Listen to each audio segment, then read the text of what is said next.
So how is it decided which books are in the Bible and which books aren't? That's an important question. We believe the Bible to be the inerrant Word of God, and if we believe that, we need to know how these books came about, how they came to us. Well, in the Old Testament, in some sense, it's a little bit easier because it's the books that the Jewish people, the Hebrew text, that they viewed as authoritative.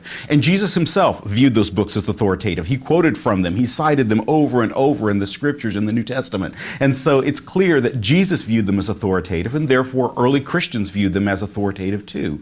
In the New Testament, it's a little bit of more of a process, but it's not the process we sometimes see when we're watching documentaries, on different channels that supposedly tell us how the books of the Bible came about. All those that claim things like that it was the 4th century, late 4th century, before they ever really decided on which books were in the New Testament. It wasn't quite that way at all. In fact, there was a very clear vision from the earliest stages of church history about what types of books belonged in the New Testament. That is to say, which books are the books that Christians, that the church should view as authoritative. There really was one crucial question that they were asking, and the question was this: can this text be traced back to an apostolic eyewitness? That was the number one question they were asking. And the interesting thing about this is there were at least 20 books that from the very beginning in the New Testament they saw as being authoritative. They had no question. They just knew this book really came from an apostolic eyewitness. Books like Matthew, who was an apostle. Mark, his testimony reflects Simon Peter because he traveled with Simon Peter. Luke could be traced back to Paul, who had seen the risen Lord, and John had been a disciple, and so on through those. They understood that about 20 of these books, there was just unmistakable. It was absolutely unmistakable. These could be traced back to apostolic eyewitnesses. And we know this was the question they were asking because there's a little fragment called the Muratorian Fragment. And the Muratorian Fragment describes why they rejected a book called Shepherd of Hermas.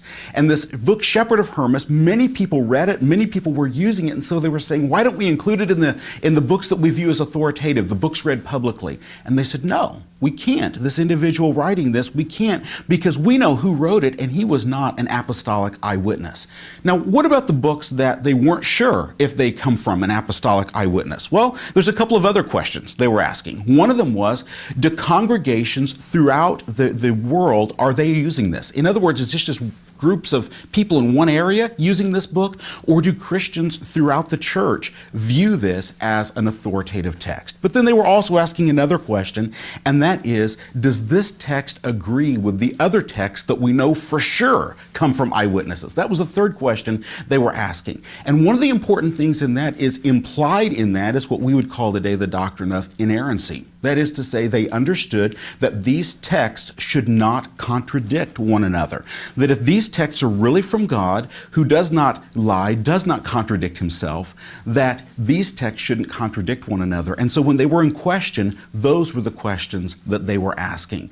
Now, did it take time for some of these books to be widely recognized? Yes. But there was a clear standard and a clear authority from the very beginning about what books belong in the New Testament. And every essential belief about God can be found, that we proclaim, can be found in texts that were never questioned as to whether they truly came from an apostolic eyewitness of Jesus Christ.